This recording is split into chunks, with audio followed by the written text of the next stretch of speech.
Imagine this. It's barely dawn on a chilly fall morning, the kind where the fog clings to everything like a forgotten promise. And there I am, Ethan Whitaker, still in my grease-stained overalls from wiring up a factory the night before, staring down at this glaring red citation ticket slapped right on the windshield of my trusty Ram 3500 diesel truck, the one that's carried me through countless jobs. The engine's still ticking cool from the drive home, and as I peel it off, feeling the paper crinkle under my fingers, the words jump out at me like an accusation from some self-appointed judge.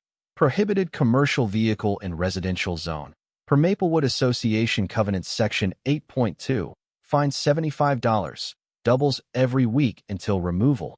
And in that moment, with the scent of burnt coffee from my mug mixing with the sharp bite of autumn air, I feel this slow burn of rage building inside. Because little did Victoria Langford, the iron-fisted president of our neighborhood's Maplewood Association, know, she wasn't just messing with my parking spot. She was about to unravel a secret buried in my family's history that would turn her world upside down, expose her petty empire for the sham it was, and remind everyone what real ownership means, especially as memories of my grandfather's weathered hands teaching me the trade flooded back. His stories of laying the first pipes under these very streets echoing in my mind like a call to arms. Let me pull you back a bit, paint the picture of how this nightmare kicked off, because it wasn't just about a truck. No, it was deeper, tangled up in class divides, lost legacies, and the kind of quiet injustice that simmers until it explodes. I'm a fourth-generation plumber, you see, inheriting my grandfather Samuel Whitaker's cozy 1950s bungalow in Oak Ridge Meadows. This upscale suburb where every hedge is trimmed like it's auditioning for a magazine cover, and the driveways gleam with imported sedans that cost more than my entire toolkit. My ride's a 2018 Ram 3500, solid as they come, ladder racks gleaming, pipe fittings neatly stowed in the bed, nothing flashy, but essential for keeping pipes flowing and homes warm across the city. And Oak Ridge Meadows? It's got this dual soul, the old guard like my granddad, mechanics, nurses, folks who built sturdy lives here in the 70s, rubbing shoulders with the new wave of tech execs and their polished egos, flooding in with money to burn and rules to impose. And then there's Victoria Langford, 52, a high-end interior designer who'd swapped her sleek city loft for this place 7 years back, cruising in her silver Mercedes GLE that she polishes religiously, her yard so manicured it could be fake, ruling the Maplewood Association for 4 years now with an iron ruler. Literally, I've seen her measuring flower beds and enforcing holiday light takedowns by December 31st sharp.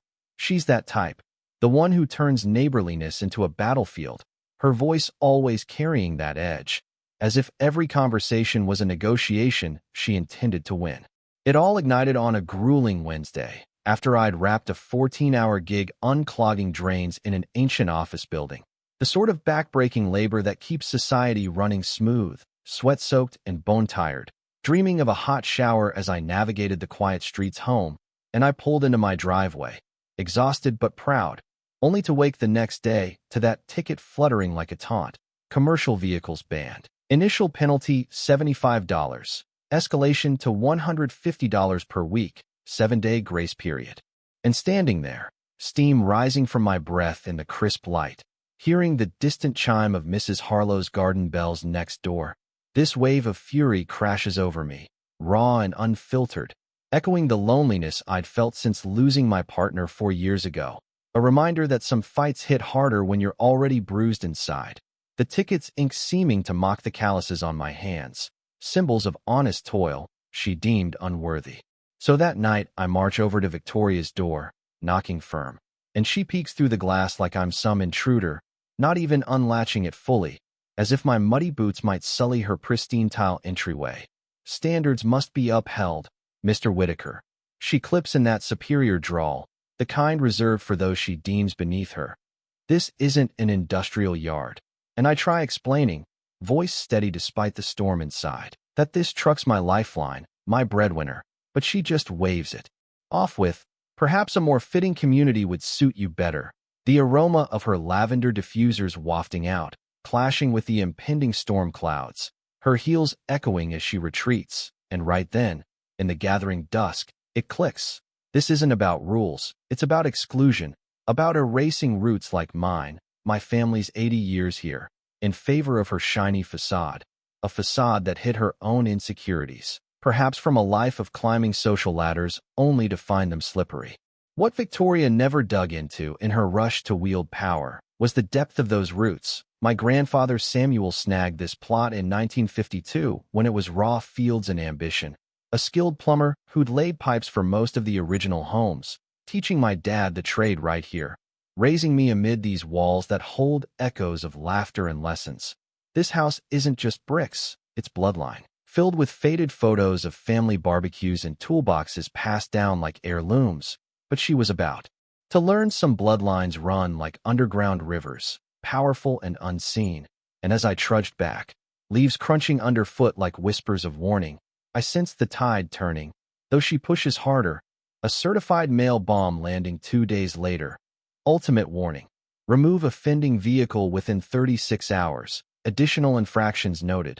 Visible tools and plumbing gear deemed unsightly. Noncompliance triggers lien on property.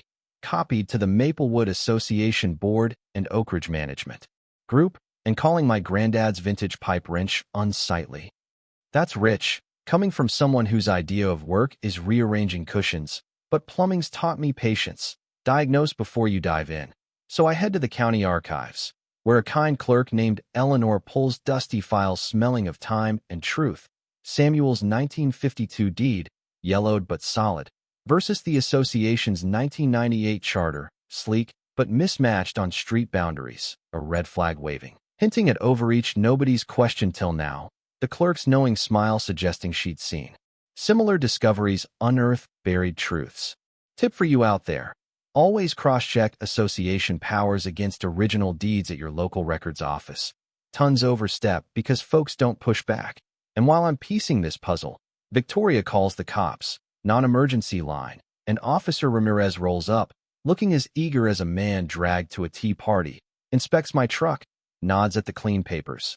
This seems civil, sir. Can't tow without cause unless it's blocking or abandoned. And Victoria swoops in, all indignant. But officer, our standards, only for him to shrug. Hands tied unless it's illegal, maybe hire a tow if you've got the right. That if, lingering like a challenge, and soon flyers blanket doors, anonymous but reeking of her fancy stationery. Preserve our elegance, report breaches to safeguard values, leading to an urgent board meeting dubbed Addressing Persistent Infractions and Upholding Ideals, which translates to, let's pile on the plumber guy. The gathering in that sterile community hall, under buzzing lights that wash everyone out like ghosts, draws about 20 folks, a solid crowd for what feels like my public trial. Victoria's got a full slideshow ready, safeguarding investments via vigilance. My truck shot from every bad angle next to glossy pics of manicured enclaves. Homeowners chose Oak Ridge Meadows for excellence, she preens, clicking slides with the smugness of unchallenged rule, her eyes scanning the room for nods of approval, feeding her need for control. Permitting trade vehicles invites decline. And when she's done, the room heavy with stale air and unspoken judgments, I rise, folder in hand, the carpet muffling my steps like suppressed anger. 3 minutes to reply. She snaps, glancing at her watch, and I lay it out, voice steady but laced with the weight of heritage. My grandfather Samuel Whitaker was a Korean War vet who plumbed half these homes, yours included, Ms. Langford. Nods from elders, who recall, their faces softening with nostalgia for simpler times. I'm proposing a middle ground, garage parking when feasible, but I won't be bullied from my legacy by newcomers. Yet the vote swings 4-1 against Banker Thompson and entrepreneur Hayes backing her. Only Mrs. Donovan, the former nurse, and Mr. Patel for sanity. Routine inspections commence now, she declares, glee barely masked. And as people shuffle out, Mrs. Harlow squeezes my arm. Your granddad'd be beaming. Hold the line. Her words a quiet anchor in the swirling tension. Her inspections turn stalkerish, cruising by twice daily, snapping pics like a nosy detective, enlisting Evelyn Sinclair from down the block, a retiree with time to kill, her binoculars glinting in the afternoon sun as she notes every detail. And it spills over. My business line rings with concerned queries on my dependability. one voice hers, honeyed but venomous, hinting clients deserve classier pros. Each call chipping at my confidence, reminding me how fragile a solo operation can be. And when Mrs. Feldman cancels a major install over community buzz, it stings deep. Reputation's gold when you're solo, so I mount cameras on my turf. Legal as day, clocking her routine. 6:45 a.m. pre-yoga, 7 p.m. post-design drama. And neighbors whisper more. Mrs. Harlow's nephew grilled on his scooter. A young couple hassled over their play fort's mismatched style, birthing a covert group chat. Oak Ridge defenders, 15 strong, swapping tales of her reign, revealing a pattern wider than my woes. Stories of fine bird feeders and banned yard signs painting her as a control freak whose rules suffocated the neighborhood spirit. And my archive dives deepen, those 1952 papers gnawing at me, boundaries off from association maps, but spotting her own infractions. Fence too tall, unapproved lights, her Mercedes angled sloppy, irony sweet, enforcement selective when you're queen. Her hypocrisy fueling my resolve like fresh solder on a joint. Pro tip: local zoning trumps association edicts every time. Consult your planning department before bowing to demands. And she ups the ante, lodging a county zoning gripe on my truck. Inspector Luis Vargas, veteran of such calls, circles it, checks specs, chuckles. No breach, ma'am. Registered right. Under limits, on private land. While she hovers fuming, her face reddening like overripe fruit. Your association gal confuses bylaws with law, but she persists. My tires flat, 2 dawns running, not punctured but aired out. Clever cowardice caught fuzzy on cam at 2 a.m. Timing hers. The chill of night air adding to the eerie violation. And Officer Ramirez takes the report, but urges civil resolution. Yeah, civil like her sabotage. Then her crisis meeting pushes for tow powers, security hires, fee hikes for robust compliance. We must signal strength. She booms, air thick with burnt brew and brewing storm. And that's when my buddy Ryan, the attorney, rings with a jolt. Ethan, these 1952 packs? Your granddad didn't just plop by. He bankrolled the road build, and it never deeded public. My heart races, stale hall coffee turning electric. Meaning? Full title search needed. But looks like Oak Ridge Drive ain't municipal. Your inheritance might include the whole strip. The revelation hitting like a burst pipe, flooding me with possibilities. The buzz of overhead lights amplifies the shock. Her regime on shaky ground. Board green lights enforcement 4-1. She contracts tows. Plant signs illicit vehicles towed at expense. Another ultimatum via mail. 24-hour deadline or seizure. And they strike at sunrise. Tow rig growling. Operator Mike from Speedy Hall chaining up as I emerge robe-clad. Filming calm. Authorization. He shows her order. But my lens spooks him. Calls boss. Hold off. Jurisdiction fuzzy. And Victoria materializes. Issue. Just logging for my lawyer. I say, doubt cracking her mask first time. Her usual poise fracturing like cheap porcelain, yet she doubles down, blasting neighborhood socials with my truck pics. Rules bend for some? Defy standards at peril. Comments erupt, allies versus critics, her own flaws called out. And I compile quietly, incidents logged, stories gathered. Ryan's pal Greg Ellis, Surveyor Pro, maps it free. Damn, Ethan, these association lines?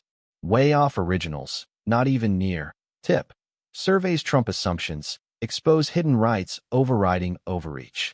The chat swells to 28. Tales of her past suits and prior hoods for bullying. Mrs. Harlow's kin aiding on overstep law. Pro survey seals it at $1,500. Archives chain deeds unbroken to me. City chats reveal maintenance sans ownership. Common mix-up. Parks head laughs. Nugget. Dedication differs from title. Many privates assumed public. Check records. Timing's key. We plot max impact drop. Seasonal buzz helps. I rehearse responses. Brace for backlash. Binders bulge with timelines. Precedents. Damages. $3. 200 lost gigs. $1,000 consults. Stress immeasurable, but provable. Old pics of Samuel overseeing roadwork fuel resolve. And as Victoria sniffs my legal moves, calls rogue meeting breaching rules, pushes $600 levies for defense against baseless suits, assaulted by threats. Irony thick. Smears me as value vandal plotting commercial takeover. Contacts press with her spin. Escalates vandalism. Mailbox bashed. Host slashed flooding yard. Bogus city complaints on codes. Health. All cleared but documented. Her board bid expands to vague. Discord. Fines. Recruits during work hours. Fracturing the hood. Old versus new. Some eyeing exits from the poison. The once friendly waves turning into averted gazes. Support networks form. Watches curb sabotage. Ryan's signals go time. Docs vetted. Media primed via Elena Ramirez. Officer Ramirez's kin-chasing scoops. She's gifted us a slam dunk. Fines, damage, interference, false reports, persecution plane. Frost glints on wreckage like Justice Jules. In her endgame? Petition to oust the disruptor. Door to door with doomsday talk. Beyond parking. One man's ruin of our haven. Claiming credit for decades she ignored. Her clipboard trembling slightly as rejections mounted. Resignation bluff if unchecked. Press peace. Association clashes with resident on norms. Slants me as menace. My reply measured. Developments imminent. Composure masking the boil. Her calls to my clients on. Unfit staff. Value scares. All logged. The Thursday showdown packs 50 into the hall. Air electric with discord. Her opus. 25-minute diatribe on disruption. Picks, quotes, vote plea for total remedies, including Salesforce. I note silently. Ryan records, her peak threat. If Ethan Whitaker resists, we'll compel via any means. Some grasp only pressure. Gasps ripple. Even backers squirm at extortion vibe. Her PI higher pitch for stalking seals overreach. Crowd uneasy. Investments demand defense. As if war on suburbia. Realizing her madness shreds bonds forged over generations, the whispers among attendees growing into murmurs of doubt. I greenlight the bomb for next meet. That Tuesday draws record 70, buzz of Whitaker bombshell. I slot agenda proper, Ryan armed, Elena poised. Victoria struts with triumph script. Motions pursue all against defiant. List sins. Truck, tools, unrest. Vote for forceful sale violin. Room hums expectant, then I stand. On these claims, I've uncovered a game changer about our power here. Produced 1952 pact. Aged but ironclad. Samuel Whitaker didn't merely reside on Oak Ridge Drive. Per records, he funded and holds the full span. Silence descends like thunder's pause. Her pallor ghosts, bored bewildered. Every ticket, menace, penalty? On my land. Ryan adds surveys. Title unbroken. City maintains sans deed. Records rep affirms. Service packed only. No transfer. Mic drop. Ms. Langford, you've ticketed my private drive. Her frenzy. Absurd. Fakes. Conspiracy. Demands scrutiny. Vows court war, but room fractures. Vets cheer heritage. Loyalists stun. Recess called for counsel. Ryan serves. Cease orders. Find disputes. Harassment suits. Yet I pivot to unity. No vendetta. Let's craft fair rules together, forums for voices. Reform to curb abuse. This hood merits collaboration, not coercion. The shift palpable as skeptical faces soften into tentative hope. Fallout swift. She bolts mid-meltdown. Three-board quits complicit. Apologies flow. Elena's lens catches healing seeds. Within hours she quits presidency, personal conflicts. Months later her Mercedes vanishes. Sales sign up. New board with my nod voids all old gripes. Mrs. Donovan leads wisely. Mr. Patel oversees transparent funds. I host block grill, consensus parking, plant community, orchard end of drive. Yearly Oak Ridge Legacy Fair celebrates roots. City updates recognize my title with. Fresh pact. Association shifts to building bridges. Nugget. Deeds may hide assets like utilities. Probe inheritances deep. I mediate disputes. Fix neighbors' pipes gratis. Start Whitaker Trade Fund for vocational youth. My Ram Park's proud. Values rise on positive press. Fair viral as underdog win. Inspires reforms. Law classes cite us on boundaries. The community's renewed energy evident in shared laughs and joint projects.